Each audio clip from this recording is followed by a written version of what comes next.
Hi, I'm Melinda, though most people call me Mo, and welcome to I Choose Today, a space where we embrace the power of small, daily choices to live with intention and deepen our relationship with God. Each episode will encourage and equip you to live out your purpose and know who you are in Christ. Let's get started. Hey friends, welcome back to the I Choose Today podcast. I am so glad you're here. Today's episode might be one of the most profound threads I've ever followed through Scripture. Because once I saw it, I couldn't unsee it. And I don't think you'll be able to either. We're talking about rivers. I know. But this isn't just any river. This is the one that started in Eden, flowed through the temple, poured out of Jesus, and now flows from within you. This message is for the one who feels dry, the one who wonders if God is still moving, the one who's not sure they have anything left to give. I want to show you that the river of God's presence hasn't stopped flowing. It's just looking for someone willing to carry it. So let's take a walk through Scripture together and let the Spirit show us what it means to let the river flow through us. It started when I was reading Genesis. And in Genesis 2, right in the middle of the creation story, there's this detail that kind of seems random at first. It says, "A river flowed out of Eden to water the garden, and there it divided and became 4 rivers." It's so specific, so visual, and so present tense. A river flowed. It's not past tense like the rest of the creation narrative. And that had me asking, why did God include that? What I started to believe is that the river wasn't just geography. It was theology. It was a symbol of God's life-giving presence, moving outward from the garden to the world.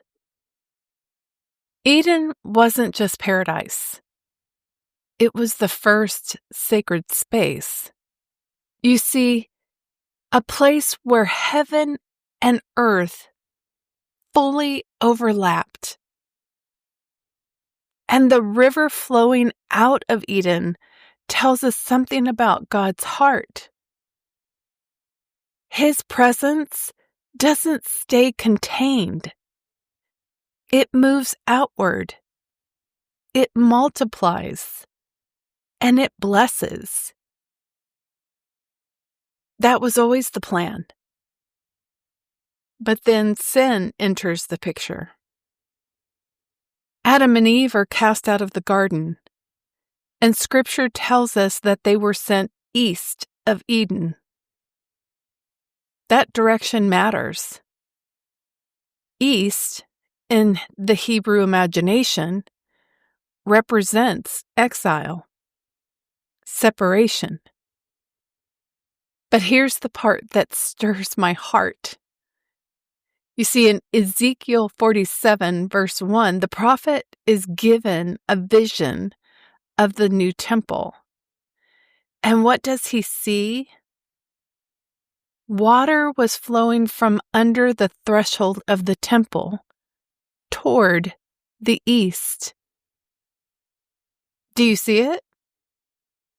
God's presence, the water, is flowing back toward the place of exile, toward the broken, toward the separated. Even in judgment, the river didn't dry up. It just redirected. God never stopped flowing toward his people. And then it gets even better. Ezekiel goes on to say in verse 9, wherever the river flows, everything will live. That's not poetry. That's prophecy. It's pointing forward. Now, let's fast forward to Jesus. He walks into a temple court during the Feast of Tabernacles. Ironically enough, it's a feast that celebrates water and harvest. And he proclaims, "If anyone is thirsty, let him come to me and drink. Whoever believes in me, as Scripture has said, rivers of living water will flow from within them." Jesus is saying, I am the temple now. I am the Eden you were cut off from. And I'm not just inviting you in. I'm putting the river inside of you. We aren't just forgiven through Jesus. We're filled.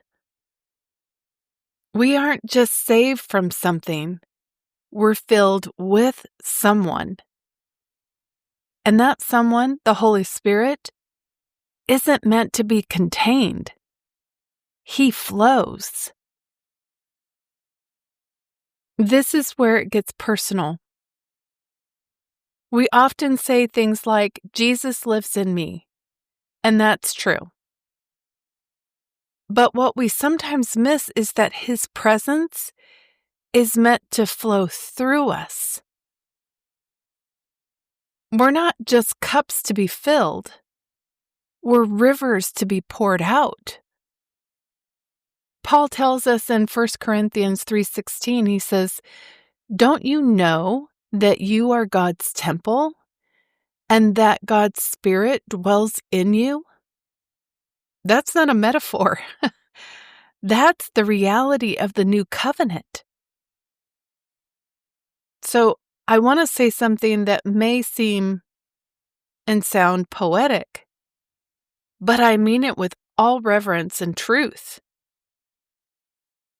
We aren't Eden itself, but through Jesus, we carry the presence that once filled Eden. We're mobile, sacred spaces, walking places where heaven touches earth.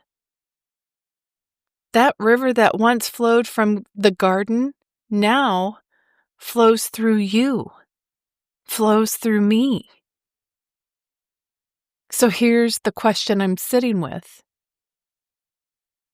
If the river of God's presence flows through us, where is it trying to go?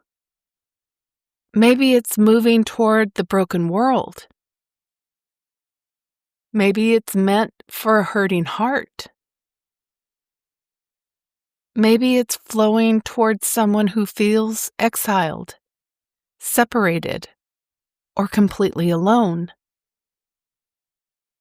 Maybe the Spirit is calling you to carry that living water to someone who's forgotten they matter, or who has no idea that God is still flowing toward them, not away from them.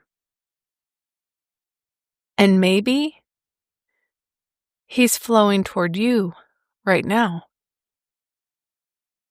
I think back to a season in my life when I felt like I had really been put on a shelf.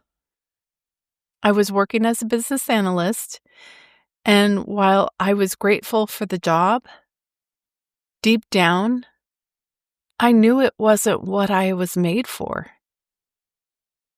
I felt isolated, unseen, like I was somewhere between calling and silence. But it was in that very place that I began to seek the Lord in a deeper way, not just as Savior, but as Abba. And now, looking back, I realized something I couldn't see at the time. That river was flowing toward me. He was healing me in places I didn't even know needed healing. He was restoring my identity as his child. He was equipping me not for then, but for now and for the future. The current was moving beneath the surface, even when all I could see was still water. It wasn't loud or dramatic, but it was holy, steady, transformational. And here's what I've learned. Sometimes what feels like exile is really the place God chooses to meet us with his river. Not to punish, but to prepare. We're not responsible to generate the water. We're just called to stay connected to the source and not dam it up. You don't have to be flashy. You don't need a title. You just need a willingness to say, God, let your river flow in me and through me. I remember leading a table discussion at a women's conference, and we were talking about living water. One of the women at my table happened to work in environmental science or something like that, and she said something that stopped me in my tracks. She said, when water becomes stagnant, it dies. It picks up bacteria and becomes toxic, not just to itself, but to whatever it touches. She went on to explain that stagnant water lacks oxygen, and when that happens, the life that once thrived in it starts to die off. The longer it sits still, the more it deteriorates, not just in quality, but in its ability to support life. It becomes a breeding ground for bacteria, parasites, and harmful algae. That's why flowing water, like in rivers, springs, and even plumbing, is associated with life. Because movement keeps water healthy, oxygenated, and life-giving. And I couldn't stop thinking about that in light of Scripture. Because God's presence was never meant to sit still in us. He never intended for us to become reservoirs. We're supposed to be rivers. And when we stop the flow, when we hold back out of fear, fatigue, comfort, or distraction, something in us starts to stagnate. But here's the good news. Even a trickle of movement can stir the water again. You don't need to be overflowing. You just need to stay connected to the source. From the garden to the temple, from Jesus to his followers, from glory to suffering, the river has never stopped flowing. And now, By the grace of God, it flows in you and through you. So today, let the Spirit search your heart. Ask Him, where am I blocking the flow? Where are you trying to move through me? What dry places are you sending me into? Not to fix it, but to carry your presence there. And then say yes. Yes to the healing river. Yes to being a vessel. And yes to letting God's presence flow where He wills. Here's today's step. Take 5 minutes today and sit with the Lord in stillness. Ask Him, where do you want your river to flow through me today? Then listen. Write down what He says. And go be the sacred space where heaven meets earth. Let's pray. Father, thank you for never stopping the flow of your presence. Even when we feel far, you're still moving toward us. Help us to stay open, softened, surrendered, willing. Let your Spirit flow in us and through us. Heal what's broken, stir what's stagnant, and lead us into places you want to reach. We want to carry your presence well, wherever you send us. And it's in Jesus' name we pray. Amen. If today's episode stirred something in you, I'd love to hear about it. You can share it with a friend, tag me on social, or visit ichoosetoday.org to find more ways to connect and reflect. And until next time, keep choosing today to be the place where His presence flows. Thanks for joining me on I Choose Today. I hope you feel encouraged to walk in your identity and purpose in Christ. Don't forget to subscribe and share this with someone who needs it. For resources and show notes, visit ichoosetoday.org. Until next time, let's keep choosing today to align our hearts with His.